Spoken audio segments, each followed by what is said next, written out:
everyone. I was going to take a short moment to show you what a sandpaper letter lesson would look like if you were working with a child. I'm going to use my child Lucia, my 11-year-old who was once a Hickory student, to show you what this would look like. The traditional sandpaper letter lesson is usually shown with 2 to 4 or 5 letters. If it's their first time, you might start with 2 and see how it goes. And beyond that, they're usually able to handle 4 or 5, and the order in which we present them is on the chart that I sent to you. So I'll show you what that looks like. We would start with, usually we would divide them into boxes, and it will start with the adult tracing and saying the sound. It's a clipped sound, for example, this would be s, not sa, or this would be not ma. So try to not put a vowel at the end of the sound, because they will need those when they use their vowels.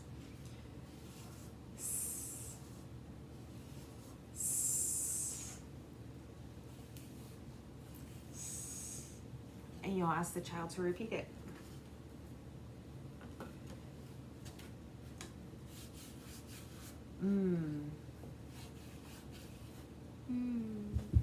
It is worth having them trace it properly. You want to make sure that they're going from left to right and top to bottom, since this is their first introduction to the symbols and the handwriting. I'm going to turn it upside down so it isn't distracting from what else we have. This is a.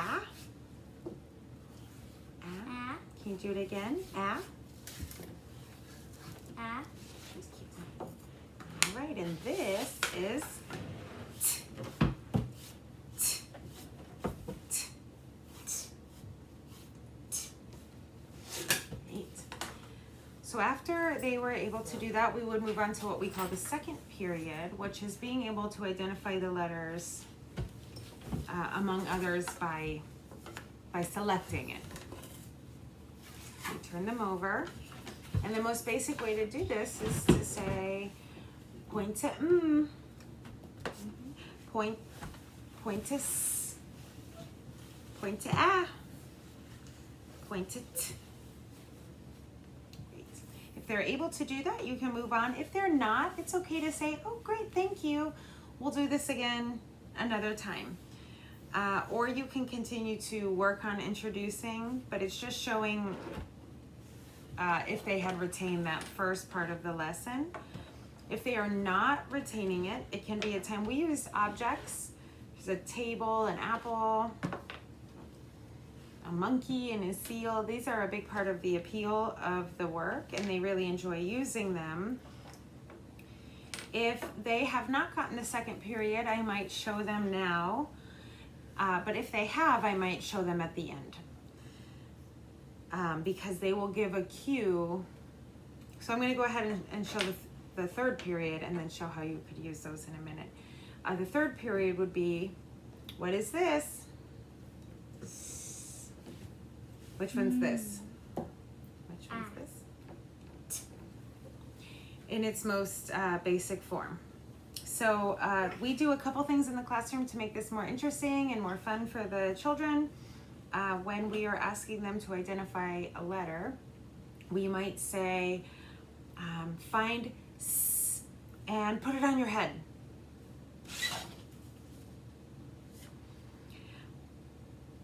Take and hide it under the table.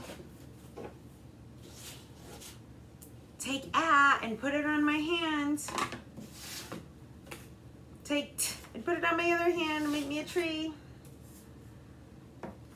And giving them interesting and fun things to do with that. You know, cover your hands up, cover A with your hands, or something like that.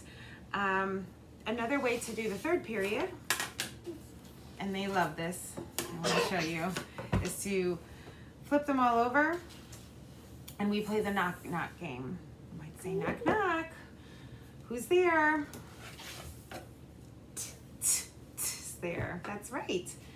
Knock, knock. Who's there? Knock, knock.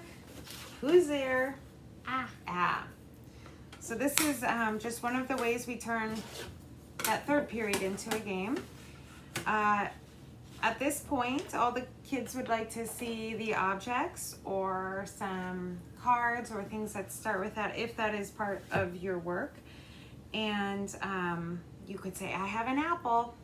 Which one of these letters is the first sound in apple? Yeah, that's right. Now, if they did not get their second period, this can be a way to continue the lesson, because then they have a cue here when you ask them again. It does not actually tell you if they know it for sure, because they might be using their cue to get their letter sound. But here's a monkey. Which one of these starts with the sound That's right, it does. You want to put the monkey on the Thank you. Here's the seal. Oops.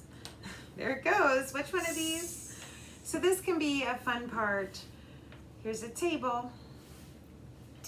They like to use tiny objects especially, or pictures, and it can tell. It's another practice in phonemic awareness. So you can use that in the second period if they need it, and if you can wait to the third period, which is independently identifying the sound of the letter, you can. And that would be one box. If your child is really excited, you can go on to the next set of letter sounds. And if they're not so much, you can just leave it at that, and then take some notes about how receptive they were, about if you think that they mastered the sound, if they got it in the first or the second or the third period. We use the triangle system I explained in the other record keeping. And yeah, we hope you can find ways to make this enjoyable. Another way you can practice your letter sounds is to have them set up on a table like this and go to another part of the house or another part of the room and say, bring me ah, which would be a second period, being able to pull it out of a group of letters. And they'd come with this. You could say, you brought me ah, can you trace ah? Ah. If you ask them to bring ah and they brought t, you could say, you brought me t, let's trace t. Can you bring me ah? Without saying no or that they've gotten it wrong. It's just reinforcing one more time what they brought and what it is. So they really enjoy this in school, and I hope that you can find a way to enjoy it at home. Please contact me with any questions you have about giving this lesson or what your child does with it. Thank you. Thanks, Lucia.